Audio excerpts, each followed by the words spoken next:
ಚಿತ್ರದುರ್ಗದ ರೇಣುಕಾಸ್ವಾಮಿ ಕೊಲೆ ಕೇಸ್ನಲ್ಲಿ ಈಗ ಕಾನೂನು ಸಮರ ತೀವ್ರಗೊಂಡಿದೆ. ಸೆಷನ್ ಕೋರ್ಟ್ನಲ್ಲಿ ನಡೆಯುತ್ತಿರುವ ವಿಚಾರಣೆ ವೇಳೆ ಇವತ್ತು ಎಸ್ಪಿಪಿ ಭರ್ಜರಿ ವಾದ ಮಂಡಿಸಿದ್ದಾರೆ.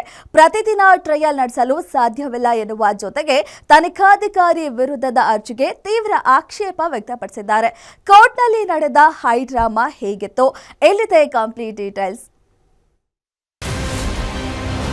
ಆರೋಪಿಗಳ ಪ್ರತಿದಿನ ಟ್ರಯಲ್ ಮನವಿಗೆ ಎಸ್ಪಿಪಿ ಆಕ್ಷೇಪ.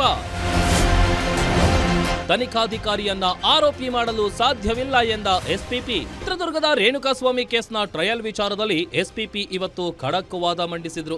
ಇದೇ ಕೋರ್ಟ್ನಲ್ಲಿ ಈಗಾಗಲೇ 977 ಕೇಸ್ಗಳು ಬಾಕಿ ಇವೆ.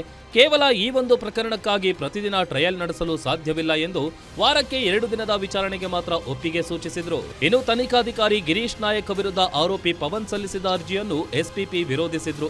ತನಿಖಾಧಿಕಾರಿ ಕ್ರೈಮ್ನಲ್ಲಿ ಭಾಗಿಯಾಗಿದ್ರೆ ಮಾತ್ರ ಅವರನ್ನ ಆರೋಪಿ ಮಾಡಲು ಸಾಧ್ಯ. ಸುಮ್ಮನೆ ಅವರನ್ನ ಜೈಲಿಗೆ ಕಳಿಸ್ತೀವಿ ಎನ್ನೋ ವಾದಕ್ಕೆ ಮಾನ್ಯತೆ ನೀಡಬೇಡಿ ಎಂದು ಮನವಿ ಮಾಡಿದ್ರು.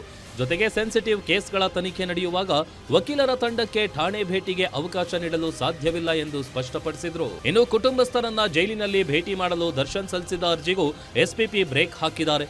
ಜೈಲು ಮ್ಯಾನ್ಯುವಲ್ ಪ್ರಕಾರ ಮೊದಲು ಜೈಲು ಅಧಿಕಾರಿಗಳಿಗೆ ಮನವಿ ಮಾಡಬೇಕು. ಅಧಿಕಾರಿಗಳು ನಿರಾಕರಿಸಿದ್ರೆ ಮಾತ್ರ ಕೋರ್ಟ್ ಮೆಟ್ಟಿಲೇರಬೇಕು.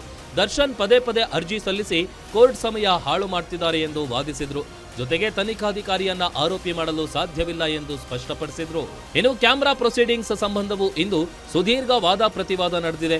ಎಲ್ಲ ಅರ್ಜಿಗಳ ಬಗ್ಗೆ ವಾದ ಆಲಿಸಿದ ನ್ಯಾಯಾಲಯ ತನ್ನ ಅಂತಿಮ ತೀರ್ಪನ್ನ ಮಾರ್ಚ್ 9ಕ್ಕೆ ಕಾಯ್ದಿರಿಸಿದೆ. ಅಂದು ದರ್ಶನ್ ಮತ್ತು ಗ್ಯಾಂಗ್ಗೆ ರಿಲೀಫ್ ಸಿಗುತ್ತಾ ಅಥವಾ ಹಿನ್ನಡೆಯಾಗುತ್ತಾ ಅನ್ನೋದು ಕುತೂಹಲ ಮೂಡಿಸಿದೆ.